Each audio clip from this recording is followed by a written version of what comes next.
Hari ini, jika kita melihat wajah Barat, tidak ada lagi senyum percaya diri seperti di awal perang.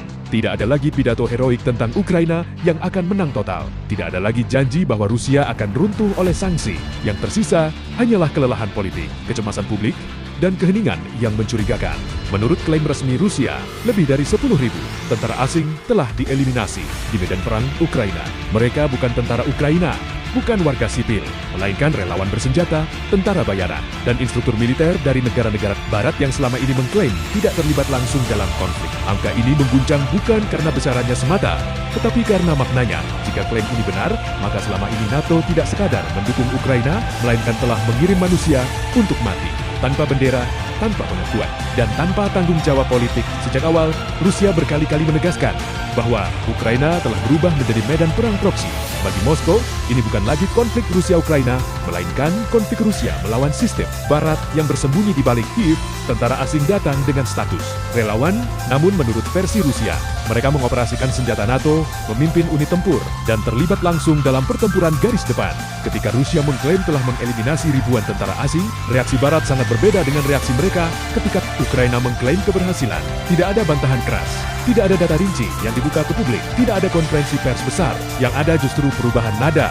Dari eskalasi menuju diplomasi, dari kemenangan menuju kompromi, dari perang menuju pembicaraan damai. Bagi Rusia, ini bukan kebetulan. Ini tanda bahwa NATO mulai menyadari satu hal yang tidak ingin mereka akui sejak awal. Perang ini tidak murah, tidak cepat, dan tidak bisa dikontrol sepenuhnya.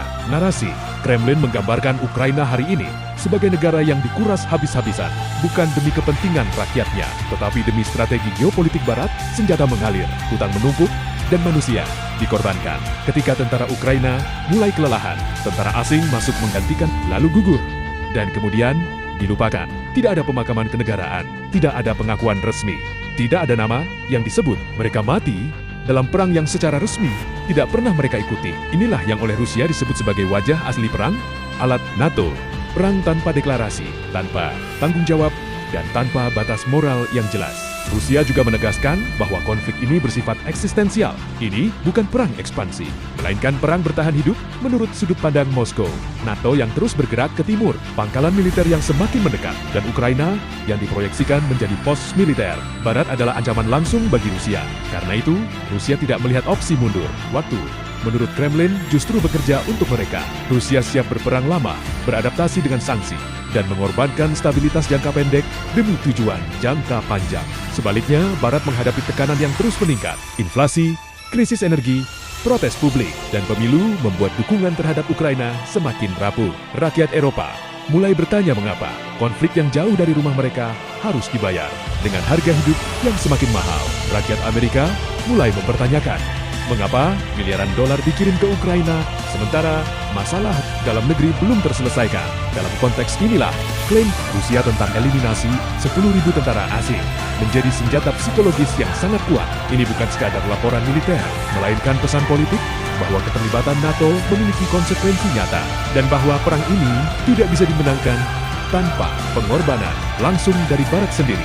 Rusia ingin menunjukkan bahwa mereka tidak terintimidasi oleh NATO, tidak gentar pada teknologi Barat, dan tidak gentar pada ancaman eskalasi. Setiap tentara asing yang gugur adalah bukti bahwa konflik ini bukan lagi permainan geopolitik dari kejauhan. Narasi ini juga memperlihatkan perubahan posisi Rusia di mata dunia non-Barat. Banyak negara di Asia, Afrika, dan Amerika Latin melihat konflik ini bukan sebagai hitam putih, tetapi sebagai pertarungan hegemoni. Bagi mereka, Rusia tampil sebagai negara yang menantang dominasi Barat dan berani membayar harga mahal untuk itu.